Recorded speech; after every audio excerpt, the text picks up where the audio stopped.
What speaking device can you use that will create an immediate engagement with your audience and make them feel like you created this presentation specifically for them? Well, the answer to that question can be found in your next weekly dose of public speaking medicine.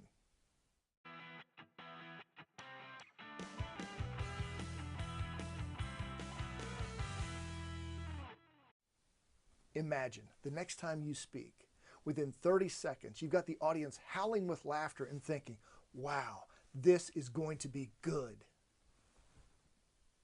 You can, you know. The way you do it is through an old comedy technique called the callback. What is a callback? In the comedy world, it's a tool that a comedian uses to refer to a previous joke. Executed properly, this typically creates huge laughs. Well, in the speaking world, it's the same concept. You can refer back to a previous point or story that you've shared, or you can refer back to previous speakers or previous announcements, something that's happened at the event long before you spoke. What is the advantage of the callback, and why does it create such big laughs? The callback lets the audience know that you are present. You've been paying attention. You're like one of them. Too many speakers walk in with a cookie-cutter speech. It doesn't make any reference to the organization or the event that you're attending, and it just feels like a cookie-cutter speech. So how do you use callbacks? Well, the first point, and this is critical, you've got to know your own material. You have to have practiced it, drilled it, and rehearsed it so much that it naturally flows out of you. You can't possibly focus on the audience or events going on around you if you're too busy thinking about your speech, your material, what you're going to say next. So number one, you've got to know your material. Secondly, pay attention. You have to listen to what's going on in the room. There could be all kinds of issues. Perhaps the meeting location you're at is having problems with the air conditioning, too much noise. I mean, the list is endless. You might refer to that. Listen to other speakers who go on before you. Perhaps the meeting planner or organizer is the first person up and speaking. Keep your ears open. Pay attention to thoughts, ideas, quotes, issues that you can incorporate into your talk. And the audience will know that you were present earlier in the day, you were paying attention, and it typically will get a good laugh. And the third point is, don't use the callback to make yourself look good. Use it to make the audience the hero of your speech or your story.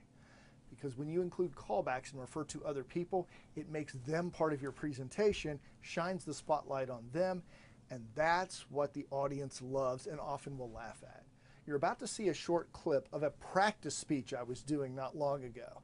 I'm not dressed for the occasion. I'm in my work shirt and jeans. So this was a practice. It was at a Toastmasters event. I was the last speaker of the day. Now, what happened before me was that at many meetings, they'll have what's called a word of the day. And that's a word they just encourage you to incorporate into your everyday language just to practice it. So that was an opportunity. The second opportunity was the first speaker. In short, this man could be James Earl Jones' twin. He's a big man with a booming voice.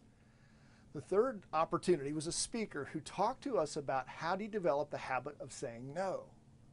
She rightfully pointed out that so many people are stressed out because they're constantly agreeing to do things they shouldn't be doing, and it loads up their plates and they get frustrated.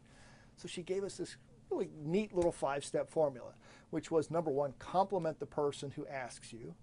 Second, then say the word no. Third, respectfully, politely say thank you.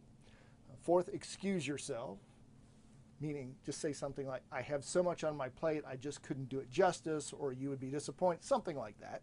And the fifth was to encourage the person so that they would find a solution to their problem. So it was a nice little 5-step program. So here's what I did. I took my opening comments, my opening stories, put it to the side, and walked up and said this. Before I share my thoughts about my subject, I would like to, and I don't normally do this, but I would like to thank Justin for allowing me to be here this evening. Now I'm going to practice some austerity. The next time you invite me to speak here, I'm going to have to say no. if you have the gall to ask me to speak after a man like Mr. T who has a voice like that. I know, right? You just want to wrap yourself up in his voice. I was thinking, I'm going to invite you to my house, Terrence, and have you sit on the couch one evening while I lean back in my comfortable chair. You can read me to sleep. And my wife Linda saying, we would love that. So consider that an invitation. I would encourage you, encourage you to get the next guest who comes in to speak after Mr. T, to give them that slot, but the rest of us must go before a voice like that. Thank you. So what did you notice about this clip? Well, the first thing that when I watched the video was that I got this huge laugh that my normal opening story would not have gotten. I even had members of the audience talking to me right away when they were talking about how incredible this man's voice was. I also used the five-step, or some of the five-step formula, to give a humorous interpretation of saying no if they asked me back. So that's just one example of callbacks. My experience has been, whether it's been in a keynote, in a Toastmasters event, out in the community, just giving a short speech, that when you can refer back to a meeting, some event, some other person, it endears you to that audience. It makes you one of them very quickly. It tears down walls, it builds up trust, and it creates an environment for an engaging and enjoyable experience for all. And oh, by the way, it increases the odds that they'll act on your message. So what is your prescription for this week? Structure your speech so that you can begin to use callbacks every time you speak. Do this, and you will definitely be a speaker that people remember, talk about, and invite back time and time again. I look forward to seeing you in our next video.